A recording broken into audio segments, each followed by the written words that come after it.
कंगन राजकुमारी के एक ही हाथ में पहना देते हैं, जिसके कुछ देर बाद राजकुमारी के हाथ में काफी दर्द होने लगता है। तभी उसे सभी चीजें ब्लैक एंड व्हाइट नजर आने लगती हैं और साथ ही वहां के लोग उसे स्केलेटन नजर आ रहे थे, जिसके कारण वह बेहोश हो जाती है।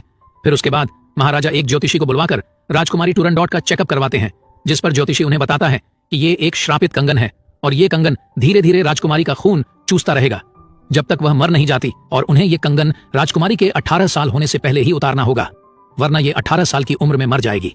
और इन कंगनों को उतारने के लिए 3 पहेलियों का जवाब देने होंगे और ये जवाब राजकुमारी का प्रेमी ही देगा, जो उनसे सच्चा प्यार करेगा। जिसके बाद महाराजा राजकुमारी का मूड ठीक करने के लिए आतिशबाजी करवाते हैं, लेकिन राजकुमारी को यह सब ब्लैक एंड व्हाइट ही नजर आ रहा था। पर दूसरी तरफ लियू और नील आतिशबाजी देखकर बहुत खुश होते हैं। फिर कई साल गुजर जाते हैं और नील अपनी आतिशबाजी के लिए पटाखे बनाने की कोशिश कर रहा था। तभी वहां लियू आकर उसे एक जगह ले जाती है जहां पर महल के लिए पटाखे बनाए जाते हैं, लेकिन वहां पर दूसरे लोगों को जाने की इजाजत नहीं थी। तभी वहां पर उन्हें कुछ सैनिक देख लेते हैं, जिनसे बचते हुए वह दोनों एक गुफा के अंदर चले जाते हैं। वहीं दूसरी तरफ सेनापति बोयान राजकुमारी को तलवारबाजी सिखाने के लिए आता है, लेकिन राजकुमारी अभ्यास के लिए मना करती है, पर बोयान नहीं मानता। तभी राजकुमारी बोयान को अपनी शक्तियों से कंफ्यूज कर देती है, जो शक्तियां उसे उन कंगनों से मिली थी, मगर बोयान हार नहीं मानता और लड़ते हुए दोनों बाहर आ जाते हैं। तभी हम नील और लियू को देखते हैं, जो गुफा से होते हुए राजमहल तक पहुंच गया था। तब नील बोयान से कहता है कि वह लड़की से लड़ने की बजाय एक मर्द से लड़के दिखाए, जिस पर बोयान गुस्सा होकर नील से लड़ने लगता है। तभी बोयान नील के लड़ने का तरीका देखकर उससे पूछता है, क्या तुम्हारा मास्टर जो है? क्योंकि सेनापति बोयान को भी उसी ने ही ट्रेनिंग दी थी और अब बोयान नील को हरा देता है और उसे मारने ही वाला होता है कि तभी राजकुमारी अपना कंगन आगे करके उसे बचा लेती है और सेनापति को वहां से जाने के लिए कहती है। फिर राजकुमारी नील को उसे तलवारबाजी सिखाने का कहती है, जिस पर नील मान जाता है। उसके बाद नील राजकुमारी को तलवारबाजी सिखाने लगता है। इस दौरान नील का हाथ उन कंगन पर आ जाता है, जिससे उसे कुछ फ्लैशबैक नजर आते हैं, मगर उसे कुछ समझ में नहीं आ रहा था और वह दोनों अब एक दूसरे को पसंद करने लगे थे, मगर इजहार नहीं करते। फिर राजकुमारी नील से कहती है कि वह पूर्णिमा की रात उससे मिलने के लिए ना आए और वहां से चली जाती है। वहीं दूसरी तरफ एक गुफा में हम सेनापति बोयान को देखते हैं, जो एक जादुई नदी से शक्तियां लेने की कोशिश करता है, क्योंकि वह बहुत शक्तिशाली और अमर होना चाहता था, लेकिन कोई फायदा नहीं होता।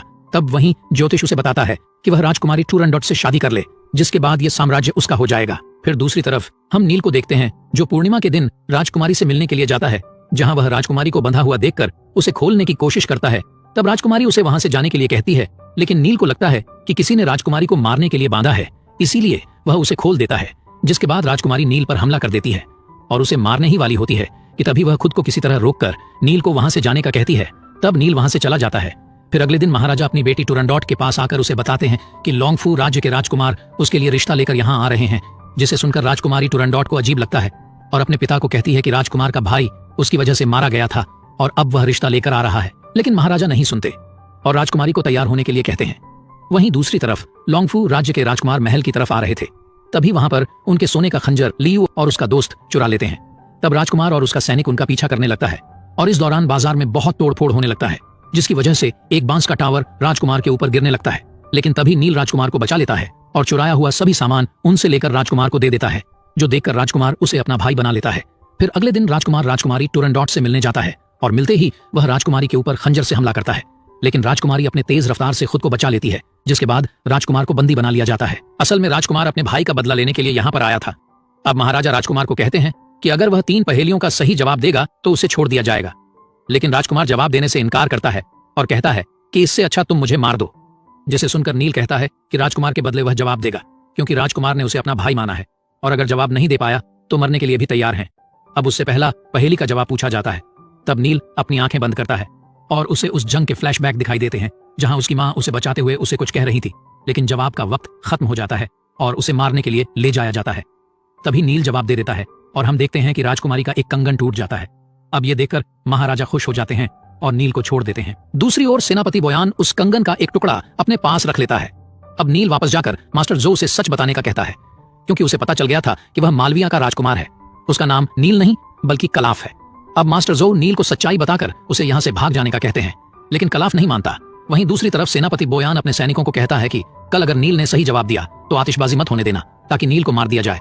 फिर अगले दिन कलाफ से दूसरी पहेली पूछी जाती है, जो सुनकर वह फिर से अपनी आंखें बंद कर लेता है, जहां वह देखता है कि उसकी मां उसके पिता को वो तीनों कंगन पहनाती है, जिसके बाद उसके पिता उस कंगन की मदद से सारे दुश्मन सैनिकों को मार देते हैं। लेकिन उस श्राप की वजह से वह अपने लोग और दुश्मनों के बीच में फर्क नहीं कर पाते और उन्हें भी मारने लगते हैं। इसी दौरान वह अपनी पत्नी को भी मार देते हैं। इसके बाद वह तलवार से खुद को भी मार देते हैं। तभी उसकी आंखें खुल जाती हैं और जवाब न दे पाने के कारण उसके शरीर में हजारों कट लगाकर मारने की सजा मिल रही होती है। तभी कलाफ जवाब दे देता है, जिससे राजकुमारी का दूसरा कंगन भी टूट जाता है। और जब आतिशबाजी करने की बारी आती है तब सेनापति बोयान के आदमी आकर उन्हें रोकते हैं और आतिशबाजी न होने के कारण सबको लगता है कि जवाब गलत है, इसीलिए वह उसको मारने लगते हैं। तभी राजकुमारी वहां आकर कलाफ को बचा लेती है।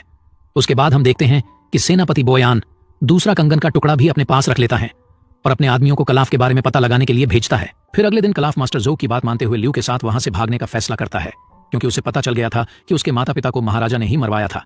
लेकिन वहां पर सेनापति बोयान के सैनिक आकर उन पर हमला कर देते हैं।